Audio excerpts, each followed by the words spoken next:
Hello friends, সবাই কেমন আছো? আশা করি সবাই ভালো আছো। আমার নতুন একটি ব্লগে সবাইকে একটু স্বাগত জানাই।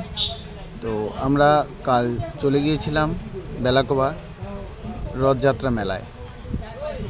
তো মেলায় গিয়ে যে শুরু হয়ে গেল ভিডিও তৈরির কাজ। জগন্নাথ দেবকে প্রণাম করে যা মনের কামনা তা জগন্নাথকে জানিয়ে শুরু করে দিলাম আমার ব্লগটি। তো মেলাটি বেশ ভালোই হয়। তো এবার আরও বেশ ভিড় জমেছে, কারণ এবার বৃষ্টি হয়নি আর মাঠে সেরকম কাদাও নেই। আর রথ মেলায় গেলে নাকি মাটির খেলনা কিনতে হয়। তো মাটির খেলনা কিনে আমরা চলে গেলাম একটু আইসক্রিম খেতে। আমরা তিনজন মিলে একটু আইসক্রিম পার্টি করে নিলাম। যে আমার মেয়ে আইসক্রিম খাওয়ার জন্য পাগল। তারপর চলে আসলাম আমরা সংসারের যাবতীয় জিনিস কিনতে 10 টাকার এই দোকানে। খুবই ফেমাস, মেলায় প্রচুর ভিড়। আর আমার বইয়ের কেনাকাটা শেষই হচ্ছে না, ততক্ষণে আমার মেয়ের গরম লেগে গেল।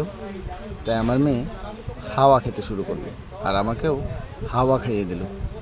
তারপর যেহেতু ওর কেনাকাটা হচ্ছে না, আমি আমার মেয়েকে নিয়ে চলে গেলাম ওকে একটু মজা করাতে, প্যারাশুট খেলাতে। তো এখানে এসেও পুরো মজা পেয়ে গেল। এই দেখো কীরকম লাফাচ্ছে। পাশে রয়েছে আরেকটি বড়, এটাতে আমাকে উঠতে দিলে আমি অবশ্যই উঠতাম, তা আমি তো আমাকে উঠতে দেবে না। তাই বসে বসে বোরিং হচ্ছি দাঁড়িয়ে দাঁড়িয়ে। এখানে সব বাচ্চারা মজা নিচ্ছে, সেটাই দেখছি। তারপর ইচ্ছে হলো যে নাগরদোলনাটা ঘুরছে, একটা সাথী থাকলে নিশ্চয়ই নাগরদোলনায় উঠতাম। কি করব, সাথী নেই, তাই ওঠা হলো না। তারপর দেখি পাশে একটি সুন্দর গেম খেলা, 10 টাকা টিকিট, জিতলেই ডিম পাবে 4টে 5টে, যেটা প্রাইজ পাবে সেটা। তো এখানে দেখতে দেখতে সুন্দর একটি মজার খেলা, ভাইটি এখানে 4টি ডিম পেয়ে গেল। তো পুরো মজা হলো তাদের। আর সাথে আমার ব্লগটিও শেষ হয়ে গেল। তোমরা সবাই ভালো থেকো, সুস্থ থেকো, টাটা।